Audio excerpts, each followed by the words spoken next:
Hello everyone, my name is Mike and welcome back to the YouTube channel. Today we're continuing Sabaton week by having a look at Sabaton's Firestorm. So Sabaton's Firestorm, like some other Sabaton songs, I'm going into this not really knowing what the context of this. However, given the thumbnail, which you can't actually see, I'm seeing on OBS, but yeah, the thumbnail seems to show like a Lancaster bomber and the title Firestorm. Perhaps this is a reference to the bombing campaigns of the Second World War, perhaps specifically things like Dresden or the Tokyo firebombing by the American Air Force, or perhaps this is just a more general sense of talking about bombing, but I don't know. As always, I'll try and pause where I can in between the verses or choruses and try and fill in any little tidbits of information that I can. As always, the link to the original video will be in the description. Please go check that out after the video or before this video. And without further ado, let's get into this. Let's see what Sabaton's got for us.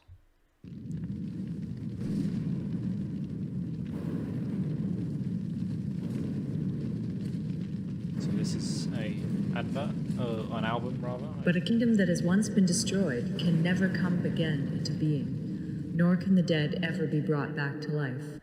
Okay, so just quickly there as well, I noticed the album was called The Art of War, and that quote is directly from Sun Tzu, who wrote The Art of War, the famous kind of the famous strategist, which I would recommend. I recommend reading The Art of War. It's actually quite an interesting book. A lot of the things that it says is rather simple when you think about it, and kind of common sense, but the methodology behind it as well is actually incredibly interesting if you're into history or into military history particularly. So I definitely recommend, if you can get a copy of it, give it a read.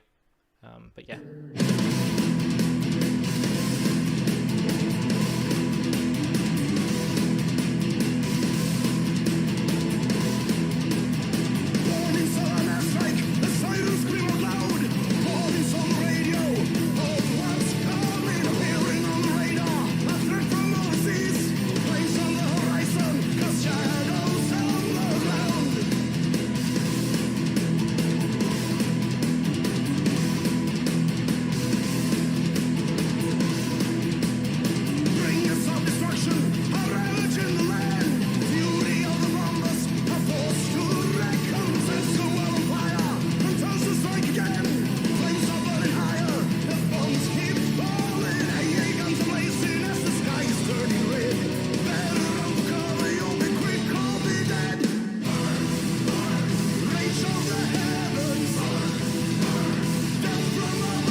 Okay, so I assume that is the first verse and chorus done there, and so just from that first one, I'm not sure specifically what it's talking about. I feel like it's talking about more kind of on a general sense, more so given the kind of the images of various different aircraft there.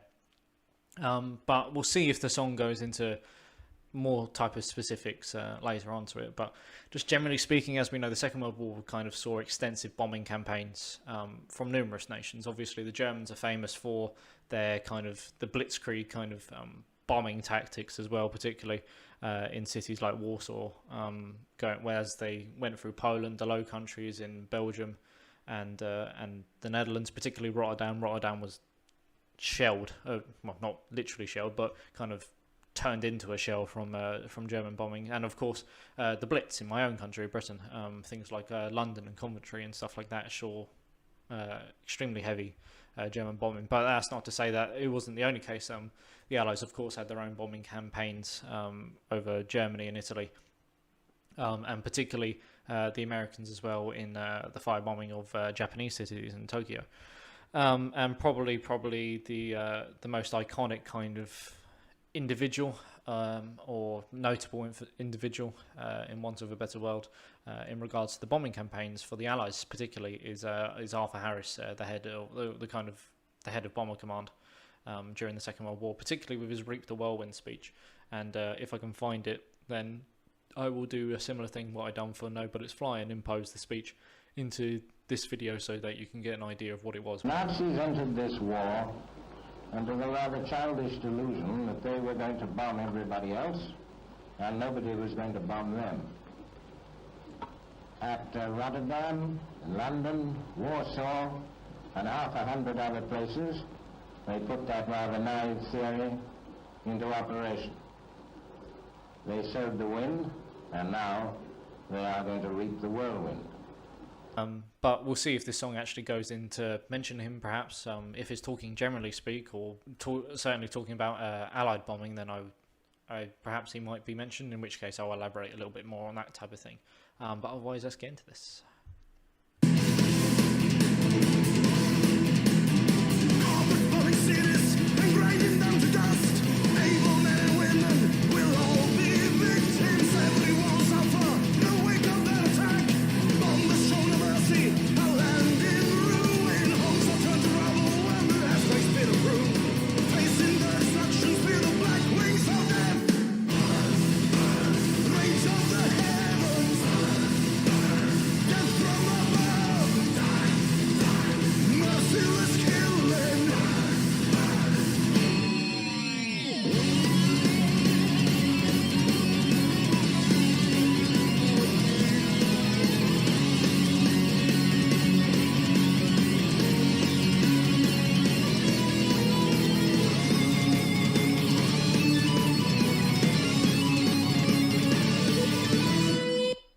Okay, I assume that kind of up change in note is about the verse about to kick in.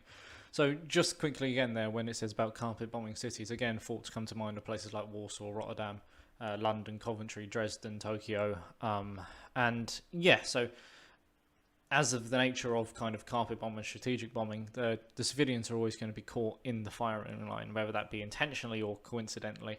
The whole idea of bombing, on a more general sense, is to undermine civilian morale for the war and essentially have civilian pressure to bring governments to the kind of peace table.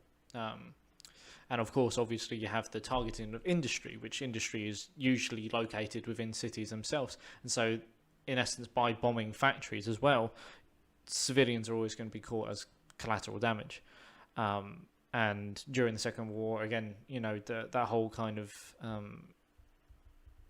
indiscriminate carpet bombing, I suppose, is kind of what led to the civilian deaths. I mean, speaking from a personal standpoint as well, my grandfather flew in Lancasters as a TOW gunner over sorties over the Western Front, but then when he transferred squadrons and he went to Japan, or not went to Japan, but went to the Pacific Theatre, when he arrived home after the war, his house where he'd lived his entire life was gone, because he lived in London.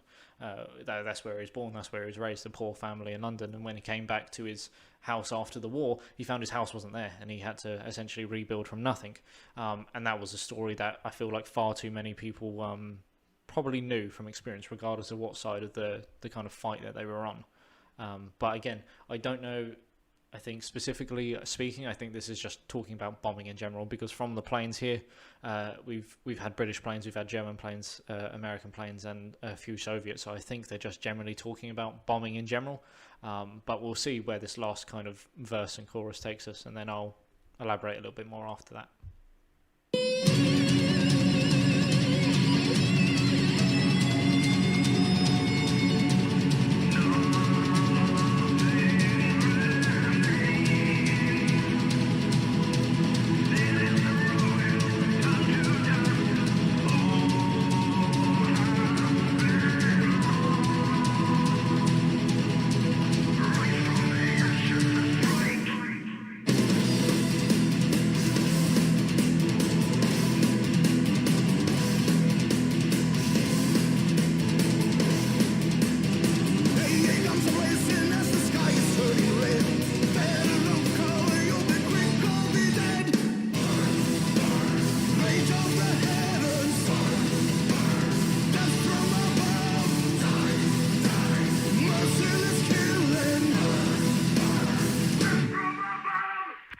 Yeah, so that's been Firestorm, and so the song itself seemed to just be generally talking about bombing campaigns or the strategic bombing, and I think with particular sense as well the terrible cost for civilians.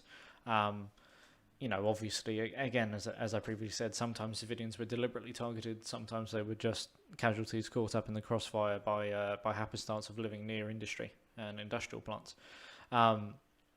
But the thing is as well that you also need to remember as well is the bomber crews themselves also suffered horrific casualties in carrying out these raids. And the thing is as well, this led to a number of different kind of arguments, both during the war and after the war, particularly with kind of the controversial types of bombing. So particularly at the time as well, Bomber Harris was getting some kind of criticism during the bombing campaign during the Second World War, where in his whirlwind speech himself, he actually straight up outright says that people say that bombing can't win a war, but his response being that it's never been tried before.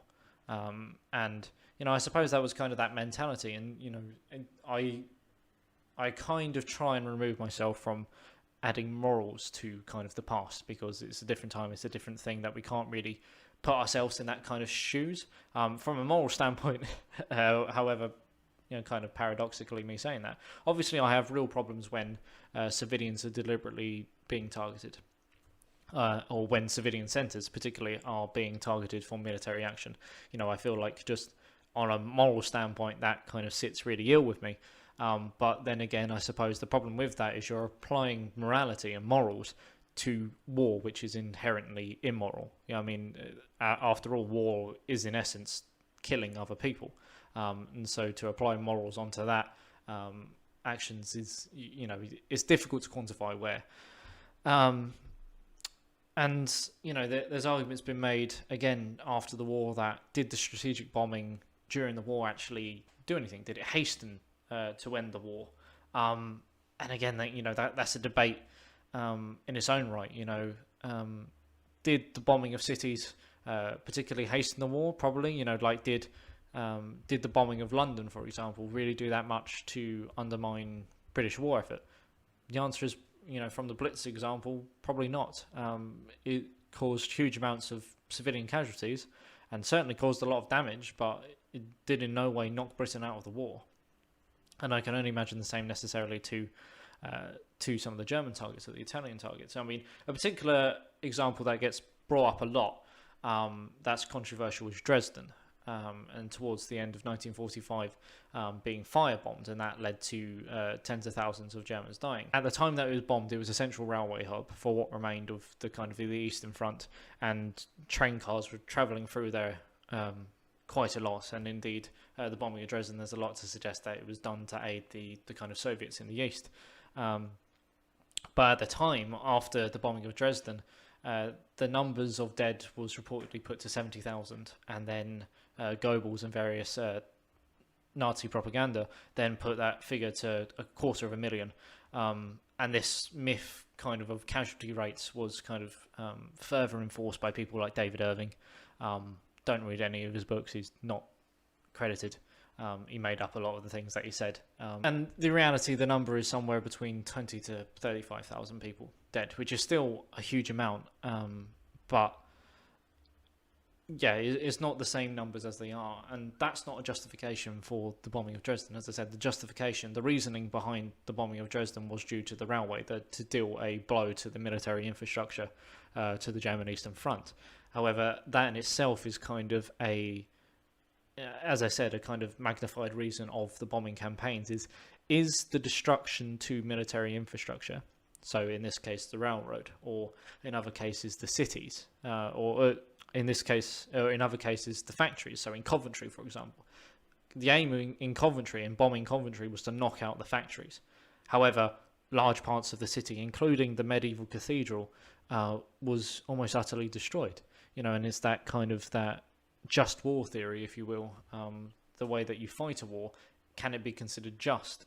And people ultimately have to weigh up the cost of, is the civilian casualties and the damage to civilians worth the military or strategic aims? And this has been debated both during the war and after the war, and I don't really know where I stand on it, to be honest. As I said, it sits really ill with me, the whole idea of deliberately targeting civilian centres. Both then and now, with things like, like the invasion of Iraq and things like that, and drone strikes, the whole idea of if you knock out one terrorist, but at the same time you also kill some civilians, how do you make that cost of, does this objective kind of equalise the loss to civilian life. And I don't think that's a problem or I don't feel like that's a kind of debate that's ever really going to be settled, because there is no true answer to this. And particularly when you're talking about the Second World War bombing campaigns, did strategic bombing help? I don't know, because in the same vein as I said that the Blitz didn't really knock Britain out of the war, we also need to remember that the war ultimately was ended by the atomic bomb being dropped on Hiroshima and Nagasaki. And while those one bombs carried a huge payload, if you take them as an individual rate in comparison to the firebombing in Tokyo, for example, the firebomb in Tokyo caused widespread damage, comparatively speaking, in comparison to the atomic bomb. And yet the atomic bombs were kind of the thing that put an end to the war, full stop. And so, it's kind of hard to tell where bombing fits in bringing about an end to the Second World War, or its importance to doing so. At the end of the day, that's exactly what makes kind of history interesting, is this kind of these debatable things, the way that we can talk about things in this. I think regardless, again, we can totally agree that the targeting of civilian centres is an unfortunate reality of war. And as I said, I don't want to justify it, because I struggle very much sitting on that fence to call for the targeting of civilian centres, but such is war. And that's not something that's going to change. As history has showed, civilians get caught up in war deliberately for centuries, and I feel like hopefully peace prevails, but if wars continue in the future, then civilians will still be caught in the crossfire, just in different methods. But as for the strategic bombing rage during the Second World War, I'll leave it up to you to debate whether they were successful in bringing about an end to the war, whether they were justified in that kind of moral standpoint or not. But I'm staying out of that debate. I'll leave that to you guys. But that's been Sabaton's Firestorm. As always, the link will be in the description below to check out this video. And without further ado, I hope you enjoyed, and I hope to see you next time. Thank you. Bye-bye.